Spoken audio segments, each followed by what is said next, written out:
सबसे पहले तो मैं आपसे यही पूछना चाहूँगा कि जब आपने प्रधानमंत्री का ये ऑस्टेरिटी मेजर्स वाला भाषण सुना, तो आपकी पहली प्रतिक्रिया क्या थी? आपको क्या लगा?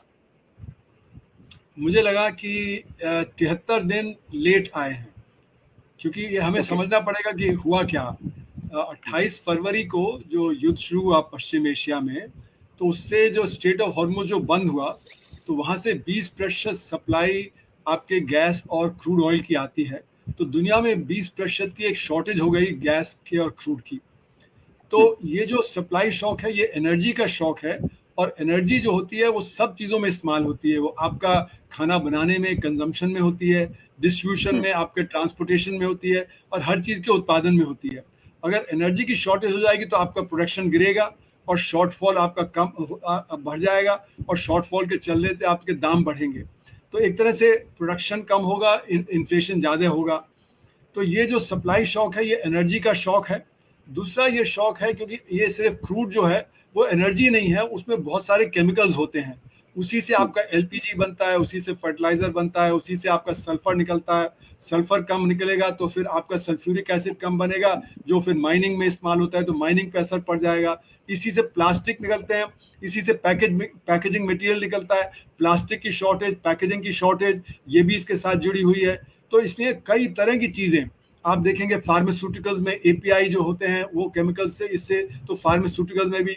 तो सिर्फ एनर्जी की शॉर्टेज तो एक है, एनर्जी के दाम बढ़ना एक है, लेकिन जब इन सब चीज़ों की भी शॉर्टेज होगी और जहाँ जहाँ एनर्जी इस्तेमाल होती है वो सब पे जब असर पड़ेगा तो उसका भी शॉर्टेज होगा। तो यानी कुल मिला के एक बहुत बड़ा धक्का है ये। तो ये एनर्जी शॉर्टेज और सप्लाई शॉक, ये दोनों मिला के जो धक्का है, इसका असर मैक्रो पे भी पड़ता है। क्योंकि असर क्या है कि अगर आप जो इंपोर्ट कर रहे हैं उनके दाम तो बढ़ गए, क्योंकि शिपिंग के कॉस्ट बढ़ गए, इंश्योरेंस के कॉस्ट बढ़ गए। और जो आप एक्सपोर्ट कर रहे हैं वो कम हो गया, क्योंकि एक्सपोर्ट आप जब वेस्ट एशिया जो है उसमें आप 16% आपका एक्सपोर्ट जाता है। अब ना तो वहाँ जहाज जा रहा है, ना हवाई जहाज वहाँ चल रहा है, तो इसलिए आपका एक्सपोर्ट कम हो गया। तो एक्सपोर्ट का जब कम हुआ और इंपोर्ट का बढ़ गया, तो आपका जो बैलेंस ऑफ पेमेंट है वो बिगड़ गया। फिर आपका जो बैलेंस ऑफ पेमेंट का जो संतुलन होता था, वो होता था कैपिटल फ्लोज के जरिए से, कि आपका फॉरेन डायरेक्ट इन्वेस्टमेंट आएगा, पोर्टफोलियो इन्वेस्टमेंट आएगा, नॉन रेजिडेंट इंडियंस यहाँ डिपॉजिट करेंगे। अब वो तो बाहर जा रहा है, तो जब जो कैपिटल अकाउंट से जब बेनिफिट मिल सकता था वो भी खत्म हो गया। फिर आपके जो नॉन रेजिडेंट इंडियंस हैं जो वहाँ से जो रेमिटेंसेस करते थे, उसमें भी कटौती हो गई। तो कुल मिला के ये बहुत बड़ा धक्का है आपके फॉरेन एक्सचेंज के रिजर्व पे, जिसकी वजह से आपका जो रुपया भी कमजोर हो गया। जब रुपया कमजोर होता है तो आपके जो दाम जो है इंपोर्टेड आइटम्स के, वो सब बढ़ जाते हैं। तो जो इन्फ्लेशन और तेज हो जाता है। तो ये आप देखें तो जब रुपया जब कमजोर होता है तो उसका असर स्टॉक मार्केट पे भी पड़ता है, क्योंकि जब जो पोर्टफोलियो इन्वेस्टमेंट और डायरेक्ट इन्वेस्टमेंट है वो देख रहा है कि उनका डॉलर टर्म में रिटर्न कम हो गया। तो जब डॉलर टर्म में यहाँ रिटर्न कम हो गया और अमेरिका में ज़्यादा हो रहा है, क्योंकि वहाँ की टेक्नोलॉजी कंपनियां बहुत अच्छा कर रही हैं, नैस्डैक वगैरह बहुत उछाल पे हैं, तो इसलिए यहाँ से और भी ज़्यादा कैपिटल बाहर जाने लगता है। तो आपका मैक्रो बैलेंस जो है, बैलेंस ऑफ पेमेंट पे असर हुआ, प्रोडक्शन पे असर हुआ, आपके जो इन्फ्लेशन पे असर हुआ। और क्योंकि फिर आपको गरीब आदमी को सपोर्ट करना पड़ेगा, तो आपका जो सब्सिडी है वो बढ़ जाएगा, और आपकी फर्टिलाइजर सब्सिडी है वो बढ़ जाएगी, तो आपके जो बजट पे भी असर पड़ेगा। तो मैक्रो में सारा गड़बड़ा गया। उसके चलते हुए गरीब आदमी पे असर पड़ गया, क्योंकि गरीब आदमी को जो गैस का सिलेंडर 950 का मिलता था 14 किलो का, वो 5000 का हो गया। उसको तो वैसी आमदनी 10, 11, 12 हज़ार होती है, तो उसके लिए तो इन्फ्लेशन आप समझिए 50-60% हो गया। क्योंकि उसकी जो चाय जो ढाबे पे पीता था वो भी 10 रुपए से 20 रुपए हो गई, जो खाना वहां लेता था 50 रुपए का वो 80 रुपए का हो गया। तो उसके लिए तो 60% इन्फ्लेशन हो गया, और उधर आउटपुट कम हो गया। तो आपकी स्टैगफ्लेशन की स्थिति एक तरह से आ गई है।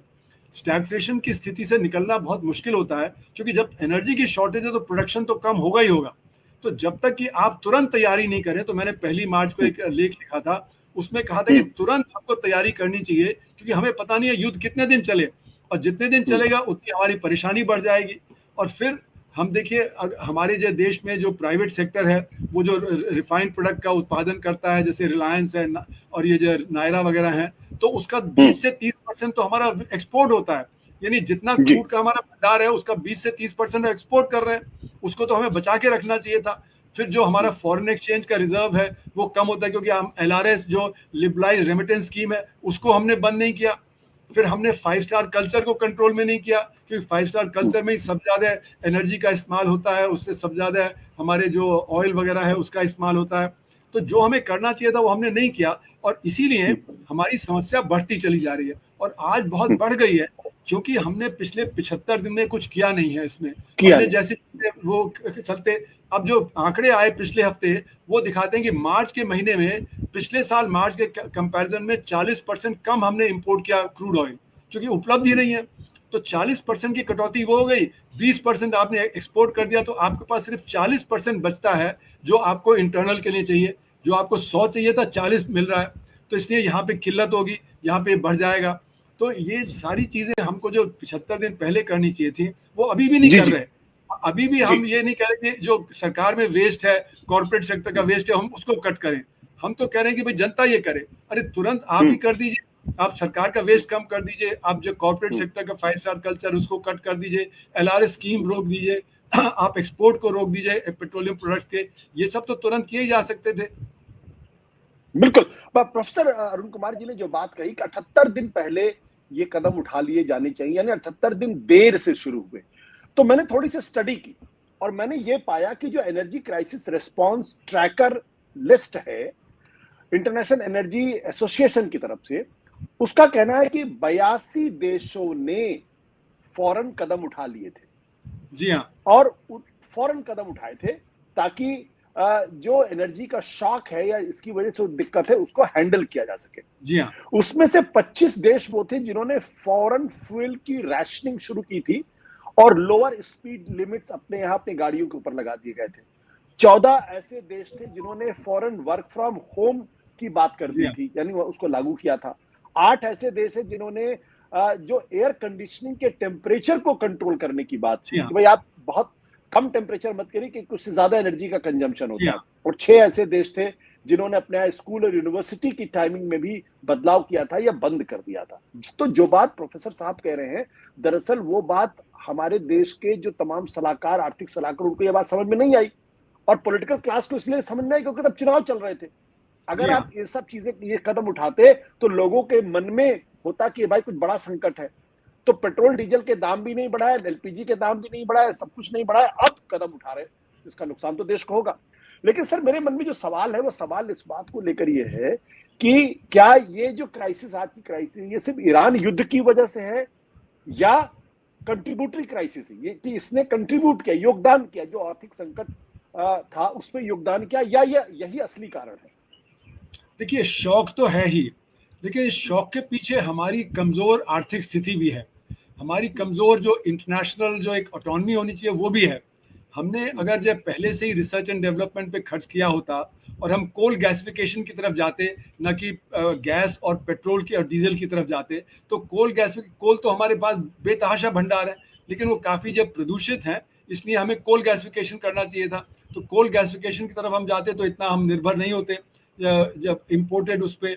फिर उसी तरह हम अगर जो सोलर एनर्जी पे जाते, हम सोलर एनर्जी पे भी वो ध्यान नहीं दिया, हालांकि हमारे पास सूरज बहुत है, तो सूरज की किरणें आती हैं, उससे हम जो सोलर एनर्जी भी बना सकते थे।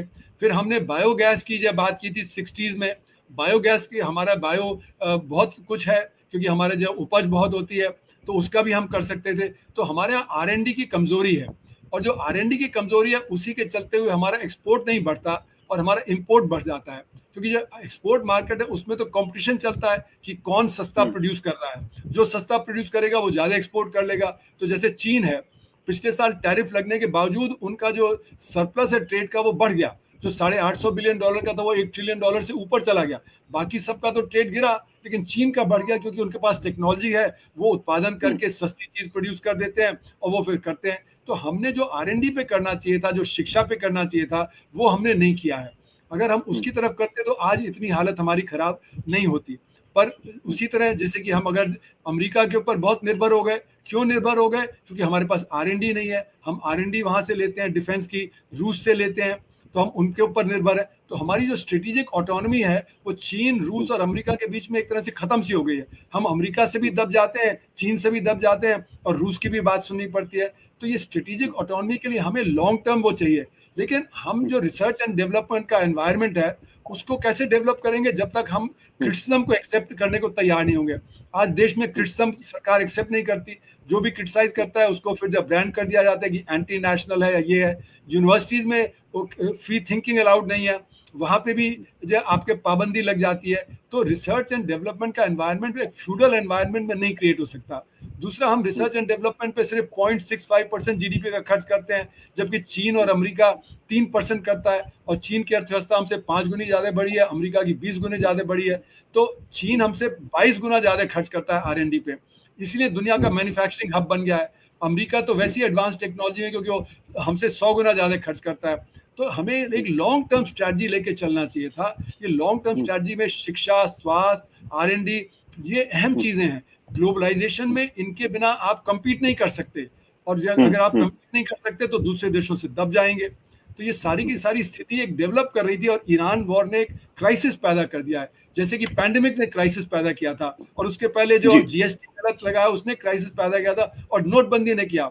तो सरकार की नीतियां जो हैं वही क्राइसिस क्रिएट कर देती हैं। तो यानी कि एक कंटिन्यूइंग क्राइसिस है जिसमें कि ईरान ने एक और ट्रिगर दे दिया है, और आने वाले सालों में तो हालात और बिगड़ जाएंगे, क्योंकि जब आपकी R&D कमजोर रहेगी और जिस प्रकार से आर्टिफिशियल इंटेलिजेंस सामने आ रहा है, तो बेरोजगारी बढ़ेगी और तरह की परेशानियां और ज्यादा तेज हो जाएंगी। और इस क्राइसिस से तो ऑलरेडी अनएम्प्लॉयमेंट बढ़ रहा है। आपको जो अंदरूनी पॉलिसी जो एम्प्लॉयमेंट जनरेशन की करनी चाहिए थी, आपको डायरेक्ट टैक्स बढ़ाने की चाहिए थी, वो सब आपने नहीं किया। अगर आपने डायरेक्ट टैक्स बढ़ाए होते, इनडायरेक्ट टैक्स कम किए होते, तो उससे फिर इन्फ्लेशन जो कंट्रोल में रहता, उससे रोजगार ज्यादा पैदा होता। तो अभी तो पहले ही बेरोजगारी की समस्या थी, अब प्रोडक्शन कम होगा तो बेरोजगारी की समस्या और बढ़ जाएगी। तो यानी कि जो कंटिन्यूइंग क्राइसिस है उसमें एक बड़ा क्राइसिस और ऐड हो गया है।